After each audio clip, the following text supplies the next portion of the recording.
What's up everybody, you're watching JoeBox TV and I'm giving you my post-fight synopsis of the third fight between Canelo Alvarez and Gennady Golovkin. First two fights highly contested. The first fight was ruled a draw, of course, although most people, including myself, thought that Trilogy clearly won. Second fight, much closer. I still thought Trilogy won, as did probably the majority of experts and pundits. But ultimately they gave it to Canelo. Third fight, 1 week ago on Saturday night, I thought you could certainly make the case that Canelo Alvarez put a definitive statement and got his first definitive victory over Golovkin in this third fight. I am going to get into the narrative that is being seen all across boxing circles, online, and during the commentary throughout this fight, the narrative which was that Canelo just walked through Triple G and utterly dominated. And even if they'll admit that Golovkin did come on in the later rounds, they'll still admit that Canelo won like the first 8 rounds. And I didn't quite see it that way. I do need to give credit where credit is due, as Canelo Alvarez was the victor in my opinion. I had it 7-5, 115, 113 for Canelo. I didn't think that it was in any way the dominant victory that was being portrayed by the commentary and boxing media.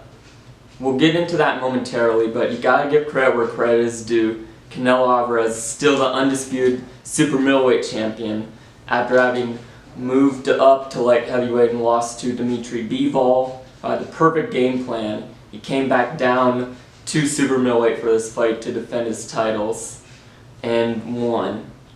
Canelo Alvarez, regardless of some of the discredit he's received, you certainly have to admit that he's among the greatest Mexican fighters of all time.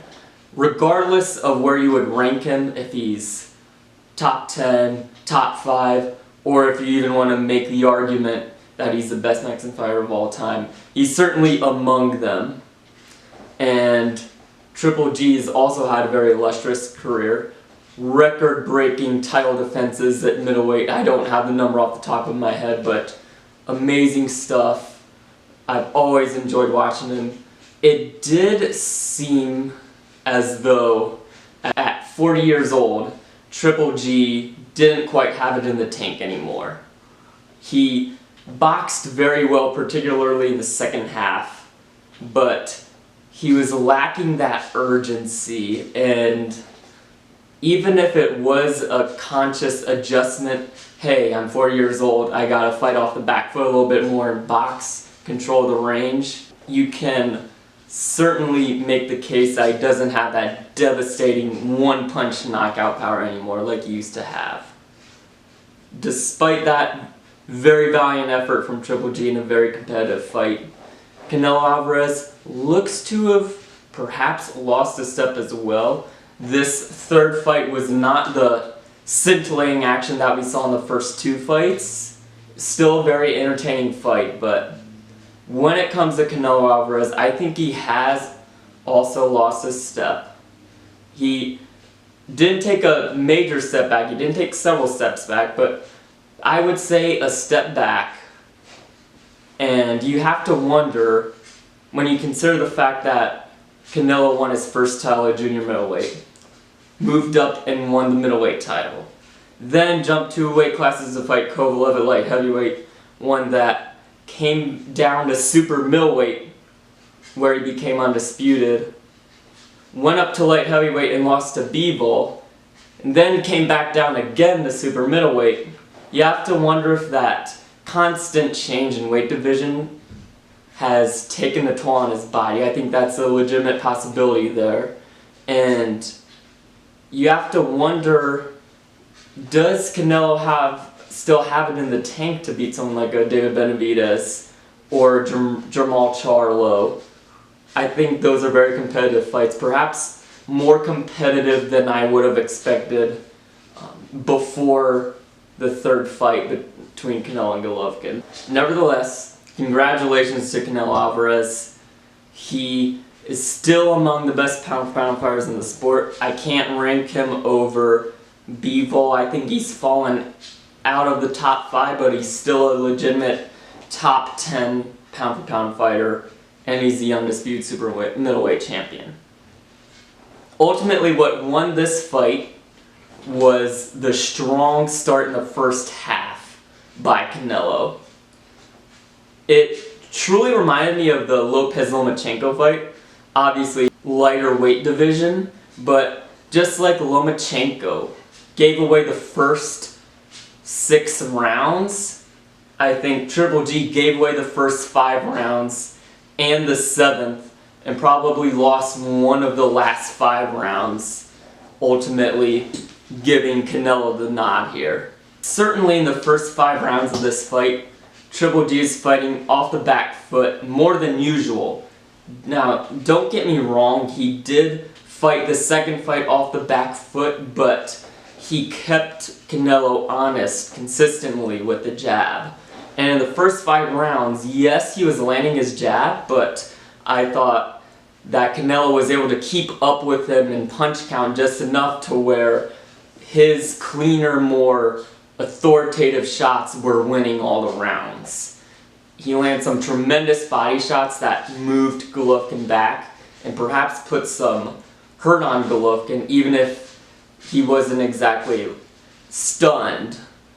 And every shot that Canelo threw, even if it bounced off the gloves, it would rock Triple G back and make a loud thud, and the crowd would roar. And I think he legitimately did win the first 5 rounds. I thought Triple G was too inactive, threw virtually no power shots. That's another difference between the third fight and the second fight. Triple G would land power shots here and there in the second fight, but in this third fight, at least in the first half, power shots were very few and far between. And Canelo took the initiative. Ultimately, I feel like Triple G gave away the fight in the first half. I gave Canelo the first 5 rounds. I thought Triple G, to his credit, came back well in the 6th round. This round kind of flew under the radar. The consensus is that Canelo won the first 7 or even 8 rounds. I thought in round 6, Triple G established his jab well and outworked Canelo. I thought even though Canelo still had the more powerful shots, Triple G was landing the cleaner, more head-snapping shots, and because of the roar from the crowd and the reaction from the commentators, it influenced public opinion every time Canelo threw a shot that knocked Triple G back. But in between those moments, Triple G would land a lot of jabs in between those spots. And I thought he decisively won the 6th round. With that being said, because Canelo won the first 5 rounds the way he did, it was almost as if the judges were scoring with the flow of the fight, when really you have to score it round by round. So I did think Canelo came back and won the 7th decisively. So at this point through 7 rounds, it's 6-1 Canelo on my scorecard. 8th round, on fight night, I gave to Golovkin. I am going to re-watch the whole fight, and I will post my reaction to the full fight. I thought 8th round was a toss-up. Canelo might have stolen that round with the damaging shots he landed in the first half. Triple G ended strong, established his jab well, and finally began to land some nice right hands. I thought rounds 9, 10, and 11, there was no way you could give any one of those rounds to Canelo.